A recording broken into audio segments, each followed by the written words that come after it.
എല്ലാവർക്കും നമസ്കാരം. പുതിയൊരു വീഡിയോയിലേക്ക് സ്വാഗതം. അപ്പോൾ ഞാനിന്നുള്ളത് തട്ടേക്കാടാണ്. അപ്പോൾ തട്ടേക്കാട് ബേർഡ് സാഞ്ചുറിയിലായിട്ടാണ് വന്നിരിക്കുന്നത് കേട്ടോ. അപ്പോൾ നമ്മുടെ ഇന്നത്തെ കാഴ്ചകളും വിശേഷങ്ങളെല്ലാം ഇവിടുത്തെ കാഴ്ചകളാണ്. അപ്പോൾ നമ്മുടെ ചാനലിട്ട് പുതിയതായിട്ട് വരുന്ന ആരെയൊക്കെ തീർച്ചയായും നമ്മുടെ ചാനൽ സബ്സ്ക്രൈബ് തൊട്ടടുത്തുള്ള ബെൽ ബട്ടൺ പ്രസ് ചെയ്യാനും മറക്കരുത് കേട്ടോ. അപ്പോൾ ഇങ്ങോട്ടുള്ള ഗൂഗിൾ മാപ്പ് ലൊക്കേഷൻ എല്ലാം എന്തായാലും ഞാൻ ഡിസ്ക്രിപ്ഷൻ ബോക്സിൽ കൊടുത്തേക്കാം. അതുപോലെ അഡ്രസ്സ് ഡീറ്റെയിൽസ് എല്ലാം കൊടുത്തേക്കാം. കേരളത്തിലെ ആദ്യത്തെ പക്ഷി സങ്കേതമാണിത്. ഇത് എറണാകുളം ജില്ലയിലെ കോതമംഗലത്തിൽ നിന്നും ഏകദേശം 12 കിലോമീറ്റർ അകലെയായിട്ടാണ് സ്ഥിതി ചെയ്യുന്നത്.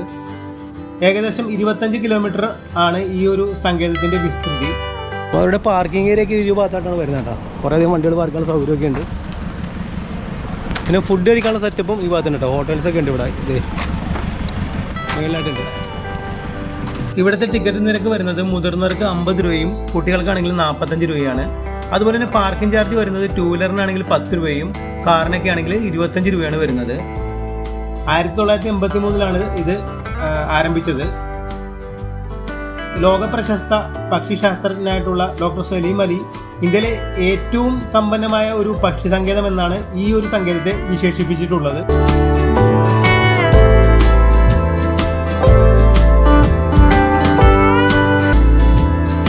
300 ഇനത്തിൽപ്പെട്ട പക്ഷികളും 25-ലധികം സസ്തനികളും 9-ലധികം ഇനം ഉരകവർഗ്ഗങ്ങളും ഇവിടെയുണ്ട്.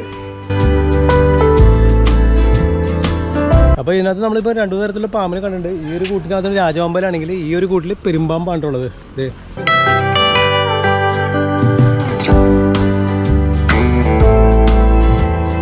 അതെ ഈ ഭാഗത്തൊരേ ഒരു കിഡിലൻ മൂങ്ങ ഉണ്ടാക്കി വെച്ചിട്ടുണ്ട്. ഓല കൊണ്ടാണ് തോന്നുന്നു കണ്ടിട്ട്. അല്ല പന പോലെ അല്ലടാ, അത് നല്ല ഭംഗിയുണ്ട് കാണാൻ.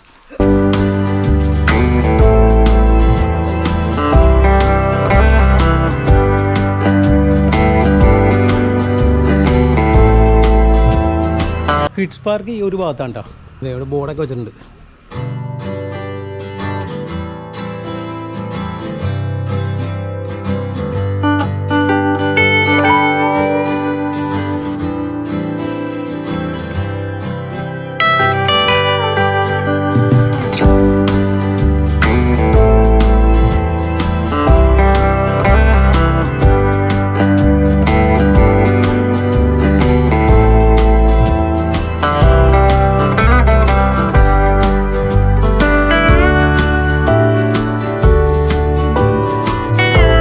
കഴിഞ്ഞ 2 ദിവസമായിട്ട് നല്ല മഴ ആയതുകൊണ്ട് പുഴ നല്ലോണം കലങ്ങി ഒഴുകണം കേട്ടോ.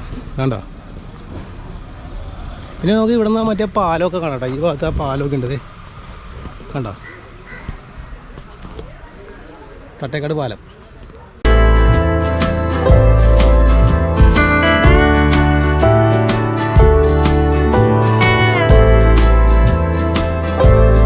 നമ്മൾ ഇവിടുത്തെ ഏറുമാടത്തിൽ ജസ്റ്റ് ഒന്ന് കയറാൻ കേട്ടോ.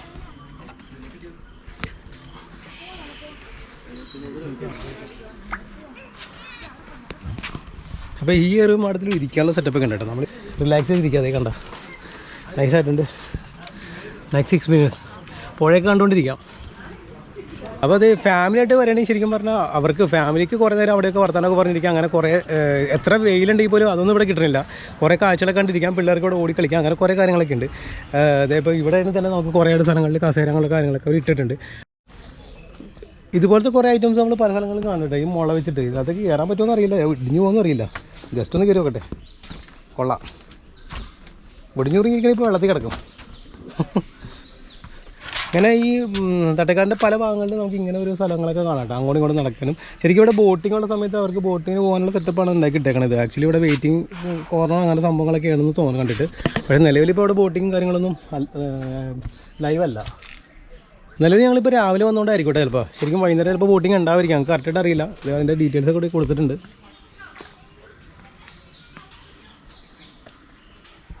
ഈ ഒരു ഭാഗത്ത് കുറച്ച് ഭാഗത്ത് മെഡിക്കൽ ഗാർഡനാണ് കേട്ടോ.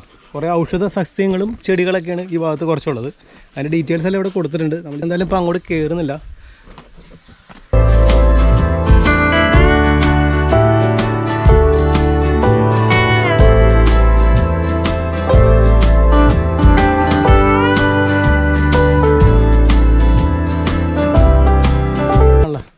ഏതിലും വന്നാലും കുറേ കുരങ്ങന്മാരൊക്കെ കാണാം.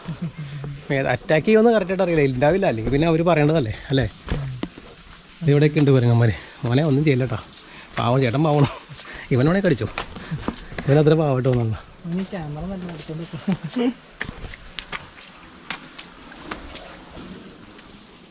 നല്ലൊരു വരുന്നുണ്ട്. അപ്പോൾ ഇനി ഇവിടെ തൊട്ടടുത്ത് ബട്ടർഫ്ലൈ ഗാർഡൻ ഉണ്ട്, നമുക്ക് അതൊന്നും കാണാനായിട്ട് പോകാം കേട്ടോ.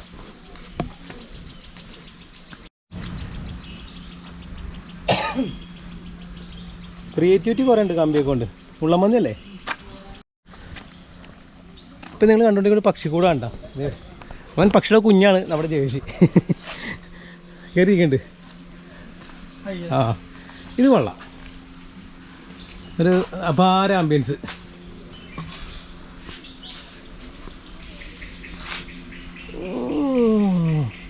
കുറേ സ്ഥലങ്ങളിൽ ഇരിക്കാനും അതുപോലെ തന്നെ കുറച്ച് എന്താ പറയണ റിലാക്സ് ചെയ്തിരിക്കാൻ പറ്റിയ കുറേ ഏരിയകളുണ്ട്. അത് ഇല്ലെന്ന് പറയാൻ പറ്റില്ല. പക്ഷികളൊന്നും നിലവിൽ കണ്ടിട്ടില്ല, കണ്ടോ നിങ്ങൾ? ഒന്നും കണ്ടിട്ടില്ല. ബട്ടർഫ്ലൈ പാർക്ക് ഇതിനകത്തേക്കാണ്, ബോർഡൊക്കെ വെച്ചിട്ടുണ്ട്, പിന്നെ ഉള്ളിലാണ്. ഇനി ബട്ടർഫ്ലൈ ഉണ്ടോ എന്നുള്ളത് ജേഴ്സി നോക്കിയിട്ട് ഇപ്പോൾ പറയുന്നതാണ്. അപ്പോൾ നമ്മളിത് ബട്ടർഫ്ലൈ പാർക്കിനകത്തേക്ക് വരണ്ട, ഈ കാണാം. ഓ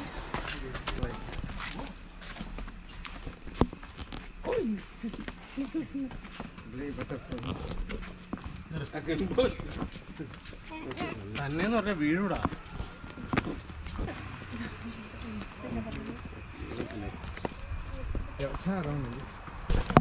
ഈ ഭാഗത്ത് കുറേ അധികം പൂക്കളൊക്കെ ഉണ്ട്, പക്ഷെ ബട്ടർഫ്ലൈ അവിടെ ഇവിടെയൊക്കെ ഓരോന്നൊക്കെ ഉള്ളു. ഞാൻ ഇതുവരെ കണ്ടിട്ടില്ല ഒറ്റ ബട്ടർഫ്ലൈ പോലും. ആരും കണ്ടോ ചോദിച്ചു നോക്കാം. ബട്ടർഫ്ലൈ ബട്ടർഫ്ലൈ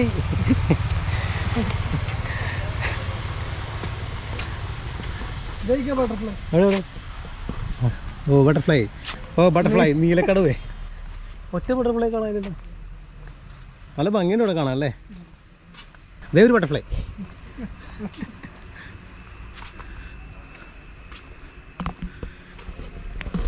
എനിക്ക് തോന്നേ ശരിക്കും പറഞ്ഞാൽ രാവിലെ അല്ലെങ്കിൽ വൈകിട്ടൊക്കെ ആയിരിക്കും ബട്ടർഫ്ലൈ കൂടുതൽ വരണമെന്ന് തോന്നുന്നു. അതുകൊണ്ട് ബട്ടർഫ്ലൈയിലൊന്നും കാണാത്തത്. നീ ഇത്ര ചിരിക്കണ്ട, കുറച്ച് വേണം ചിരി കുറച്ചോ. ആക്ച്വലി ഇവിടെ അധികം പൂക്കളുണ്ട്, കാരണം നമ്മുടെ കളമശ്ശേരി പാർക്കിൽ ബട്ടർഫ്ലൈ പാർക്കിൽ പോലും ഇത്ര പൂക്കളില്ല. അവിടെ പക്ഷേ കുറേ അധികം ബട്ടർഫ്ലൈ ഉണ്ട്. പക്ഷേ ഇവിടെ നേരെ തിരിച്ചാണ്, പൂക്കൾ കുറേ ഉണ്ട്. ഇനി ബട്ടർഫ്ലൈയുടെ ഈ സമയം നമ്മളെ സത്യമായിട്ടും ഈ ഉച്ചയായതുകൊണ്ടാണെന്ന് അറിയില്ല കേട്ടോ, ഉച്ച സമയത്ത് ഇവിടെ വന്നിരിക്കണത്. എന്താ ബട്ടർഫ്ലൈ ഉണ്ട്, ബട്ടർഫ്ലൈ കൂട്ടായിട്ടില്ലെന്നുള്ളൂ. അവിടെ ഇവിടെ ഓരോന്നുണ്ട്. ഇതേ ഉണർണം. അല്ല കളിയാ പോലെ ഒരു വീഡിയോ ഒരു എന്താ അവിടെ ഇവിടെയൊക്കെ ഉണ്ട്. കണ്ടോ തുമ്പി വാ. അവിടെ ബട്ടർഫ്ലൈ ഇല്ലെന്നൊന്നും പറയാൻ പറ്റില്ല കേട്ടോ.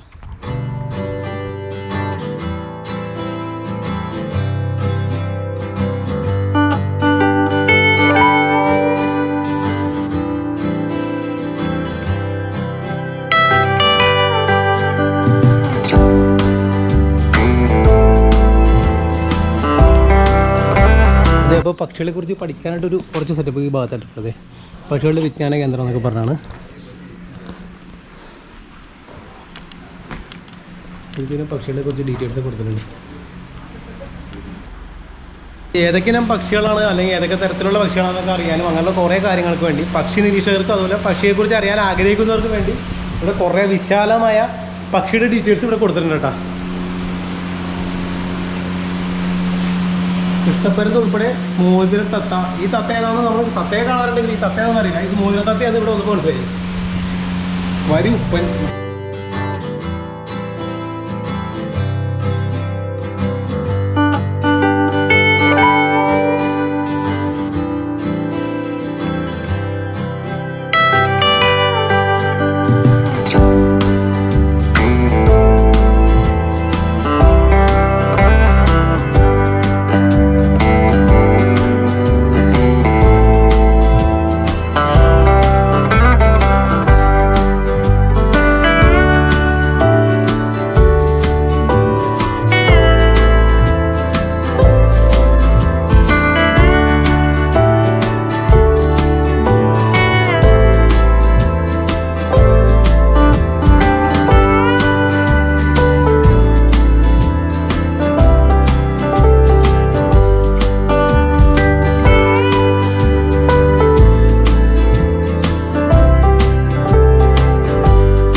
നക്ഷത്ര വൃക്ഷങ്ങളെ കുറിച്ചുള്ള ഡീറ്റെയിൽസ് എല്ലാം കൊടുത്തിട്ടുണ്ട് കേട്ടോ. കുറേ അധികം വൃക്ഷങ്ങളൊക്കെ ഉണ്ട്, അതിൻ്റെ ഡീറ്റെയിൽസ് എല്ലാം ഉണ്ട്. ഓരോ നക്ഷത്രക്കാർക്ക് ഏത് വൃക്ഷമാണ് വേണ്ടതെന്നുള്ളത് അത് നമ്മൾ പല സ്ഥലങ്ങളിൽ കണ്ടിട്ടുണ്ടാവും.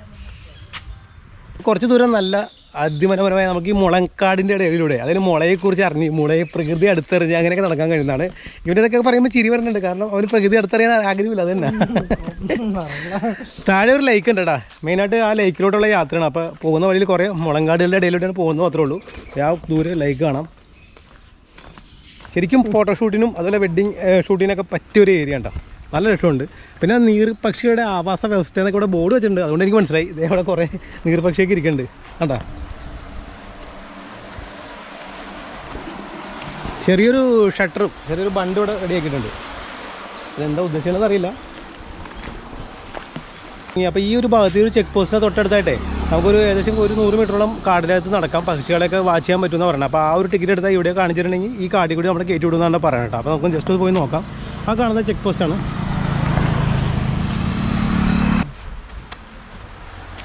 അപ്പോൾ അതെ ഇവിടെയാണ് പക്ഷി നിരീക്ഷണ പാത വരുന്നത് കേട്ടോ. അതെ സലിമലി പക്ഷി നിരീക്ഷണ പാത.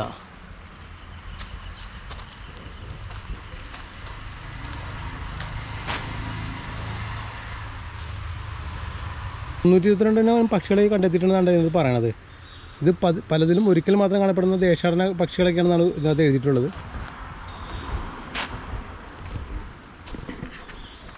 അപ്പോൾ ഇത് ഇവിടെ നിന്നാണ് അതിൻ്റെ എൻട്രി. ഇവിടെ നിന്നാണ് കണ്ടോ. എൻട്രി ടൈം 7 മണി മുതൽ 4 മണി വരെ മാത്രമേ ഉള്ളൂ കേട്ടോ.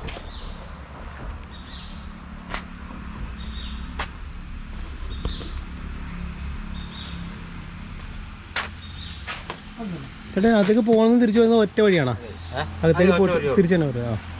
അവിടെ എൻട്രി അവസാനം തിരിച്ചിങ്ങനെ തന്നെ വരുമല്ലേ? Okay okay. അപ്പോൾ നമ്മൾ എൻട്രി ആയിട്ടുണ്ട്. നമ്മൾ ഇവിടെ നിന്ന് കയറിയിട്ട് കുറച്ച് കിലോമീറ്റർ നടന്നിട്ട് വരാം. കുറേ അധികം ഇങ്ങോട്ട് കയറുമ്പോൾ തന്നെ കുറേ അധികം പക്ഷിയുടെ സൗണ്ടൊക്കെ കേൾക്കുന്നുണ്ട് കേട്ടോ. ഏതൊക്കെ ഇനത്തിലെ പക്ഷിയാണെന്നോ എനിക്ക് കറക്റ്റായിട്ട് അറിയില്ല. ഒരു സൗണ്ട് കേൾക്കുന്നുണ്ട് ഇപ്പോൾ.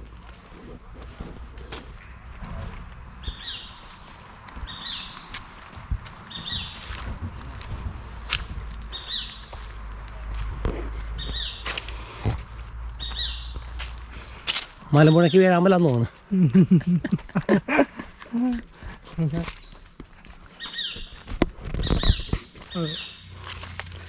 മൃഗങ്ങൾ വരായിക്കാണ് കിട്ടിക്കണത്. ഈ വേറെ കാട്ടുമൃഗങ്ങൾ വരായിക്കാനാ അത് കിട്ടണം. ബാക്കി ഇതിനകത്ത് കറണ്ട് ഉണ്ടാവും. രാത്രി ഓൺ ചെയ്തിട്ട് ഇരിക്കും, പകരം എനിക്കറിയില്ല.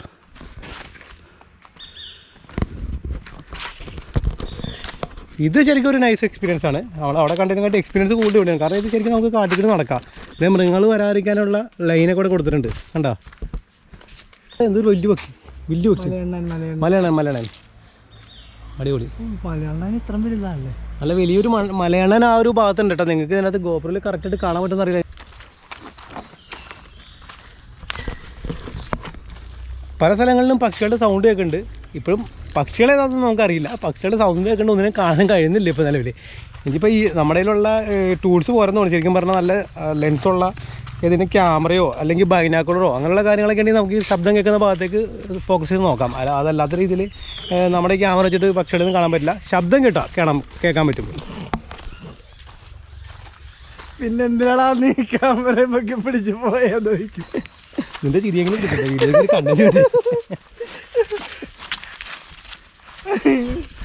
മലയാളം പോയിട്ട് ഒരു മലയിലെ പോലും കാണാനില്ല. മരം പണ്ടൻ ഇവിടെ ഇരിക്കുന്നുണ്ട്. അയ്യോ. അപ്പോൾ ഈ യാത്രയിൽ നമ്മൾ കണ്ട ഒരു വിലയേറിയ സാധനം ആനപ്പിണ്ടം. ഇതേ കണ്ട ഒരു കാര്യം മനസ്സിലായി. അപ്പോൾ ഇതിനകത്തേക്ക് ആന വരുന്നുണ്ട്. ആന വരുന്ന സ്ഥലമാണ് എന്തായാലും. പക്ഷേ ഈ സമയത്തായതുകൊണ്ട് ആനയൊന്നും ഉണ്ടായിരിക്കില്ല. പക്ഷേ രാത്രിയൊക്കെ ചിലപ്പോൾ ഒരു പക്ഷേ ആനയും കൂടെ ഇറങ്ങാൻ ചാൻസ് ഉണ്ട് കേട്ടോ. അത് ആനപ്പിണ്ടോ കൂടെ കാണുന്നുണ്ട്. ഇത് ഫ്രഷ് പിണ്ടോ എന്നല്ല, ഒരാഴ്ചത്തെ പഴക്കമുള്ള പിണ്ടോന്ന് തോന്നുന്നു. അതാ റിസർച്ച് ചെയ്യ് മണത്തി വെക്കാം വൃത്തിയിട്ടവൻ. വെള്ളം കുടിക്കാൻ എന്തായാലും മൃഗങ്ങൾ വരും ഇവിടെ, ഉറപ്പാണ്.